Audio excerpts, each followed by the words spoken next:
Hey everybody, Sean here with some dude in Texas, and welcome back. And if you're new to the channel, hey, thanks for stopping by. Man, I know it's been a while since my last video. Due to work, I was kind of on hiatus. I was away for about 5 or 6 weeks.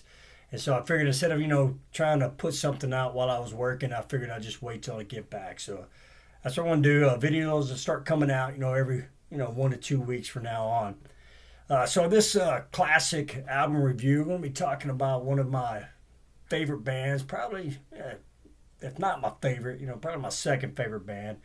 And I'm pretty sure you already know who it is. Uh, y'all can probably guess already. But yeah, Van Halen.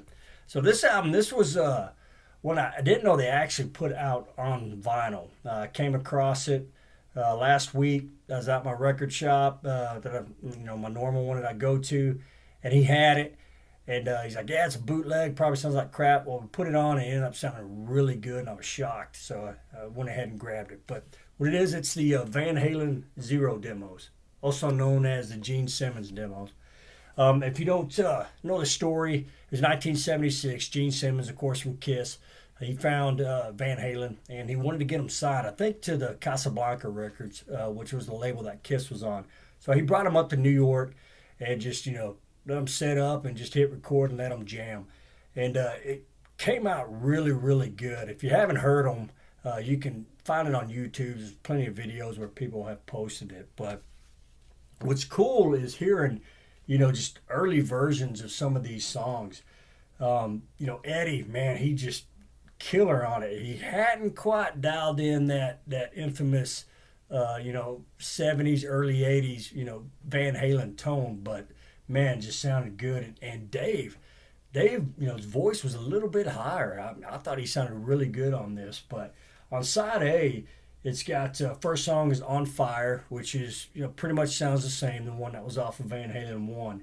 And then Women in Love, which is not the same as the one on Van Halen 2. It just pretty much just shares the name, but the guitar riffs, the lyrics and everything is just totally different than the one on Van Halen 2. And then the third song is House in Pain. Now, I don't know if that's a typo, but it's basically House of Pain off of 1984. And that really kind of blew me away because it's heavy, right? And I'm thinking, man, if that song would have came out in 1976, it probably would have blew some minds because that's a heavy song. But it pretty much sounds the same as the one on 1984. Dave does a couple little different things. There's one part where he says "House in Pain." He actually kind of does like a death metal voice on it, real low, kind of House in Pain. It's pretty cool. That was different than the one that released in 1984. And then the fourth song is "Running with the Devil," and it's pretty much the same. Same intro. Sounds pretty much like Van Halen 1. And then the fifth one is "She's the Woman." Now, if you listen to their last album that they did with Dave back in 2012, A Different Kind of Truth, this one's actually on there, and it sounds pretty much the same. But Dave's voice in 1976, he was younger. It sounds pretty good on this one. And then on side B, this is a track I don't think it was ever released, but it's called "Let's Get Rockin'." And then the second song is "Big Trouble," which is actually Big River, which is on A Different Kind of Truth, the 2012 release with Dave. And it's pretty much the same music-wise, but instead of Big Trouble, it's Big River. There might have been some difference in the lyrics as well, but it's a killer song also. And then third song is "Somebody Give Me a Doctor." It's pretty much the same as the one that was released. And then the last two was "Babe, Don't Leave Me Alone" and "Put Out the Lights." I don't think those were ever released. But, I was really shocked, right? Me and my buddy at the record shop, we thought it was going to be kind of crappy sounding, because it was a bootleg. But it isn't, man. They must have had access to the masters because it's got a real good sound to it. And, man, I've been listening to it a lot. But this one, there's different variants, there's different colors.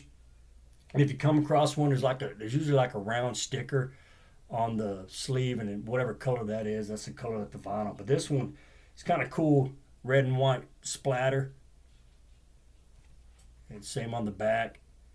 Label's nothing fancy, just zero, and then side A and side B. And then the album cover is pretty much Van Halen 1. And in the back, it's got some early pictures. But it's pretty good, man. I really like it. Like I said, it's a real good production. It's real clean, sounds good. I mean, Gene, he did pretty good recording them. But if you haven't had a chance, like I said, if you do come across this, I'd grab it. You probably get it anywhere from about 25, 30, 35 bucks. It's definitely worth it, and it's, good to listen to. It's fun. And then, or you can just get on YouTube and do a search for it and check it out. But I really like it, man. It's really cool. And once again, that's the Zero demos, also known as the Gene Simmons demo. All right, so that's it for this episode, man. I really appreciate y'all watching. Be sure, to hit the like and the subscribe button if you're new, if you like what you're seeing. And then also leave me some comments. I appreciate talking to you guys. So until next time, hey, thanks for watching. And y'all take care. Y'all come back now. You hear?